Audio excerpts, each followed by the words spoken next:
Americans in debt, and a new report from the Federal Reserve showing that consumer debt rose 7.5% at the end of last year. Much of that was racked up on credit cards. Well, tonight we meet a woman at the extreme who says she can't stop charging, even things she doesn't need. Here's ABC's Cecilia Vega. I want it now.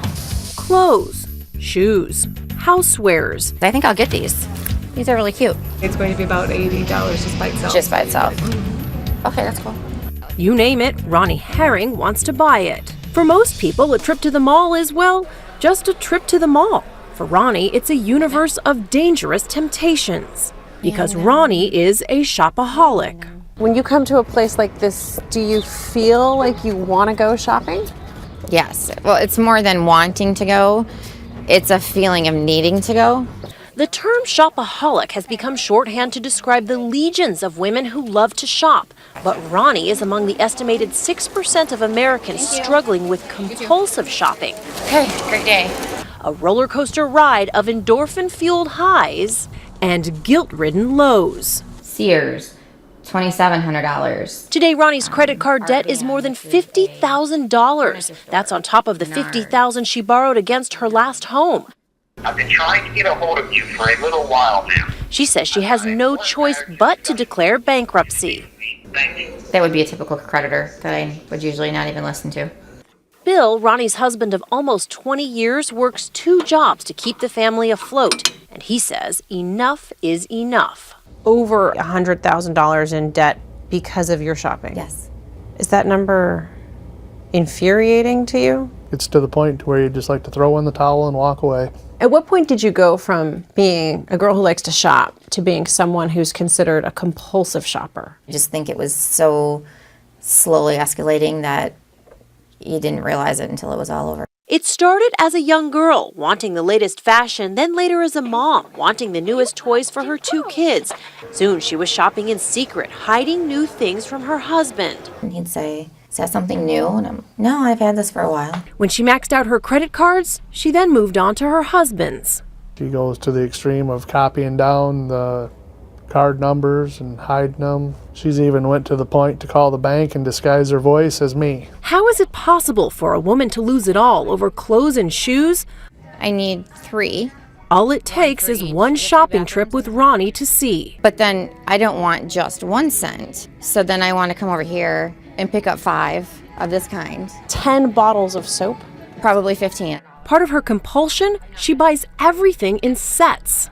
I have to cover every possible outcome. You know, if you're going to do it right. So the only way to do it right is to do all of it. Back at home in her wardrobe, dozens of identical pairs of shirts. And when Ronnie finally went completely broke, she still went shopping. She just couldn't afford to pay for what she took.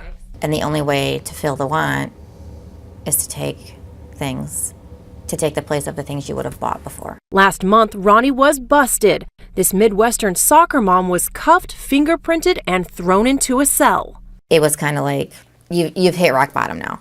There's nowhere to go. Ronnie says it was the wake-up call she needed. Oh my God, my babies are at home. This isn't acceptable. You have to be home. You need to be with your kids. This is destroying you. You admit that you were powerless over your shopping.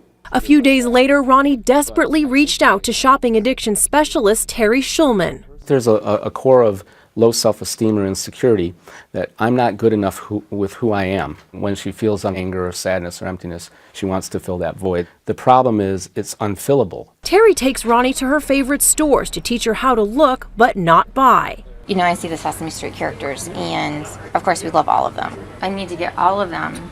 That urge to buy things in sets, Terry says it stems from Ronnie's childhood when her parents got divorced. And it's almost like you don't want to separate them. There's a feeling of being abandoned or being rejected. Having to, just pick one was like taking away from a family. For Ronnie, recovery could take years of therapy, but the first steps include strict new rules. We have one checkbook with just my name on it. If she wants to write a check, then I have to sign my name to the check. You're kind of the dad of a teenage girl in some ways. You got it. That's exactly what I've said myself. It'll be under $50 or something. It is Chloe's 10th birthday, and Bill is trusting Ronnie to buy the party supplies. I'm worried to make sure she doesn't spend too much. And I don't need any of this other stuff that normally I would buy, so I'm just gonna walk away from that. Ronnie has clearly made progress, but she doesn't know if she'll ever be fully cured. What she does know now is how much her addiction has cost her. But will you ever be able to go back into a store and feel like it's okay to walk out without buying something? Yes, I will get there because I can't not do that. I have to do that. Or I'm going to end up in jail or lose my family. And that's too high a price to pay. For Nightline, I'm Cecilia Vega in Lansing, Michigan.